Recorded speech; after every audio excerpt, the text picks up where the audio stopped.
Hola, buenas tardes. Bueno, tenemos que continuar con el estado de resultados. Habíamos prácticamente finalizado con el tratamiento del estado de resultados y nos faltaba comentar que hay que separar los resultados de las operaciones que continúan de las operaciones que no continúan.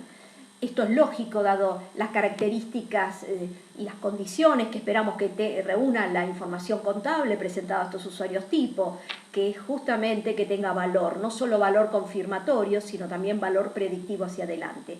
Y si hay operaciones porque por alguna razón, dado que se ha decidido discontinuar con algún tipo de segmento de negocio o porque se ha producido algún tipo de reorganización donde ha cambiado la forma de llevar adelante los negocios, quizás se ha cerrado algún tipo de sucursal y no necesitamos continuar con las mismas líneas de negocio. Bueno, esa es la razón por la cual podemos llegar a presumir que se va a discontinuar una actividad y entonces si no se van a fabricar esos bienes, tampoco se van a vender hacia adelante. Por lo tanto, si busco que la información sea predictiva, son resultados que no se van a dar. Y sí van a aparecer otros, que son los resultados producto de la disposición, de la venta de los activos con los cuales fabricábamos esos bienes que corresponden a este segmento que no va a continuarse en el tiempo. Entonces, los resultados de operaciones que continúan son todos los que vimos hasta ahora. Si hubiera resultados de operaciones que no continúan, se los van a exponer por separado, diferenciando dentro de estos resultados que no continúan los ingresos que corresponden a las ventas de esos bienes que no se van a seguir produciendo en el futuro y que todavía hay stock y por lo tanto se están vendiendo. Esos resultados que provienen de los ingresos, restándole los costos y los gastos relacionados para la obtención de esos ingresos. Y por otra parte, dentro de los resultados de operaciones que no continúan, se van a diferenciar de estos que recién comentamos, aquellos resultados que corresponden a la disposición, a la venta de los bienes que no vamos a seguir utilizando por discontinuar algún segmento de negocio. Y estamos hablando de segmentos de negocios y debo aclarar que si bien esa información optativa que presentan los entes que no cotizan en bolsa, están obligados a presentar la información por segmentos, solamente los entes que cotizan sus acciones en bolsa, tendríamos que aclarar qué es esto de los segmentos. Cuando hablamos de que todos los productos que comercializa el ente no tienen la misma rentabilidad, me hace ver la necesidad de separar unos de otros productos. Cuando decimos que no todas las ventas se efectúan de la misma manera ni en la misma zona, me veo obligado, para ver cuál es el elemento que se vende en la zona más rentable, separar o por productos o por zonas geográficas. Me veo obligado a discriminar los distintos ingresos, costos y gastos relacionados. Como así también debo decir que hay activos que no tienen el mismo rendimiento. Quizás para fabricar esos bienes que comercializo, que corresponden a un determinado segmento, hay activos asociados y deudas y pasivos asociados también con esos activos. Por lo tanto, si no todos los resultados se obtienen producto de la venta de los mismos productos, o no todos tienen la misma rentabilidad, o no todos se efectúan en la misma zona geográfica, o no todos los activos corren con el mismo riesgo, es necesario presentar información diferenciada por segmentos de esos activos, de esos resultados que hemos estado conversando.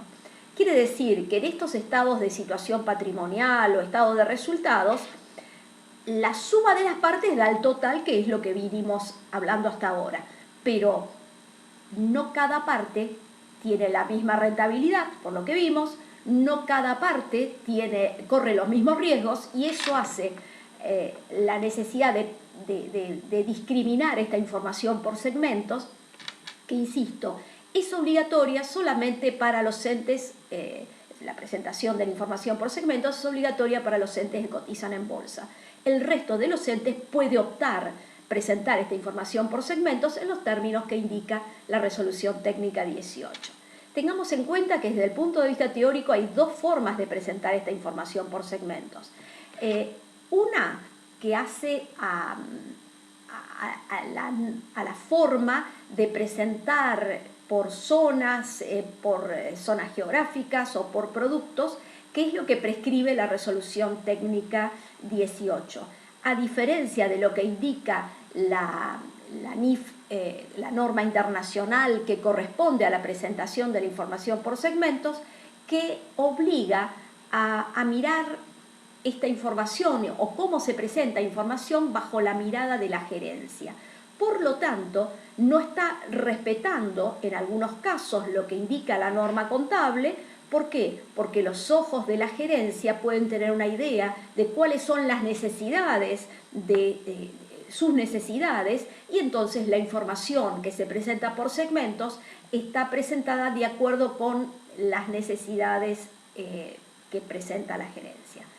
Con respecto a la información por segmentos, también aparece en la Ley General de Sociedades, en los artículos que estuvimos viendo referidos a temas de contabilidad, la necesidad de presentar las ventas segregadas por actividad, ventas de bienes y prestaciones de servicios segregadas por actividad, y también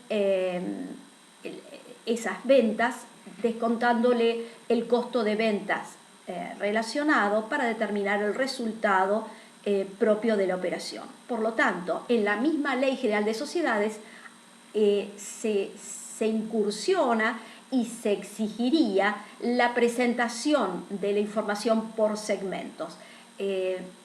Hace un ratito dijimos, pero la resolución técnica 18, que es la que indica cómo presentar la información por segmentos en Argentina, solamente, en definitiva, prescribe su presentación para aquellos entes que opten por presentar la información por segmentos y que no están obligados, como son los entes que cotizan en bolsa.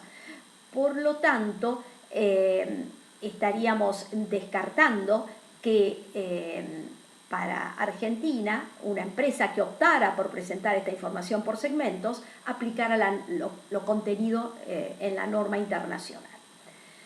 Otra cuestión que quisiera aclarar, si bien es información complementaria, al pie de ese estado de resultados habrá que exponer el resultado por acción. ¿Qué significa? Y se pretende que brinde información sobre la rentabilidad que tuvo el inversor. No olvidemos que estos estados contables están destinados a servir las necesidades de información de usuarios tipo, y entre los usuarios tipo están los inversores actuales y potenciales. Ese resultado por acción lo único que trata es de el cociente del resultado del ejercicio respecto del total de las acciones, el total de las acciones en circulación, como también las acciones a emitir.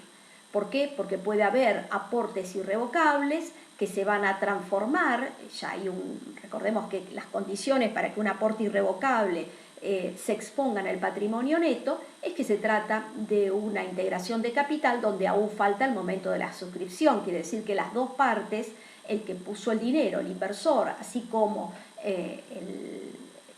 los directivos de la empresa, han acordado que una vez que se celebre la asamblea de accionistas y que apruebe la capitalización de esos aportes irrevocables, se entregarán tantas acciones por los aportes que efectivamente efectuó el inversor.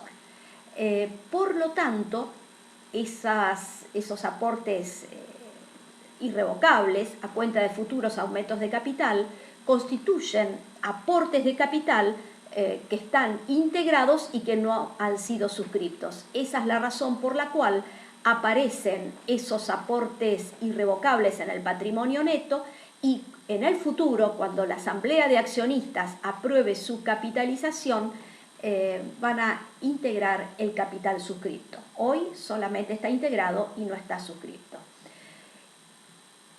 También tendríamos que pensar que ese resultado por acción se podría presentar de manera diluida, que significa que además de estos aportes que dijimos que están representados por acciones o van a estar representados por acciones en el futuro, se le sumarán, por ejemplo, las acciones preferidas, donde a futuro, cuando se ejerza la opción, se van a transformar en patrimonio neto.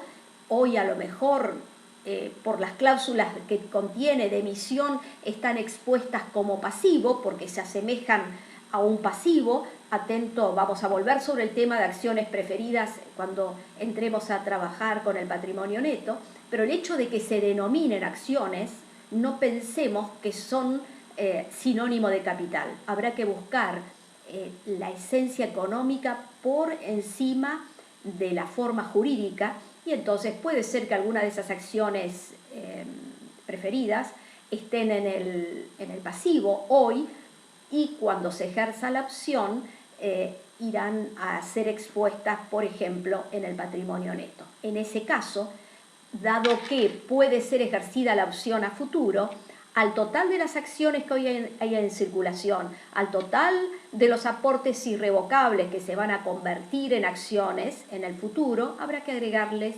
estas acciones preferidas, donde puede ser que a futuro se ejerza la opción y participen justamente del patrimonio neto como capital integrado. Por lo tanto, este resultado por acción, que va a brindar información sobre cuál es la rentabilidad por acción a ese inversor tipo, constará al pie del estado de resultados también como información complementaria. Con estos temas me parece que hemos completado el total del estado de resultados, debiéndose destacar que, tratándose de entes que no persiguen fines de lucro, este estado de resultados se denomina estado de recursos y gastos, y vamos a hacer alguna referencia una vez que terminemos el estado de situación patrimonial, hoy que terminamos el estado de resultados, y nos está faltando en la próxima charla hablar del estado de evolución del patrimonio neto. Después vamos a hacer algunas consideraciones sobre el estado, sobre estos distintos estados para entes que no persiguen fines de lucro en el marco de la resolución técnica número 11, siempre viendo cuáles son las diferencias con respecto a esto que estuvimos viendo. Bueno, con esto vamos a dar por terminado este bloque, así que muchas gracias.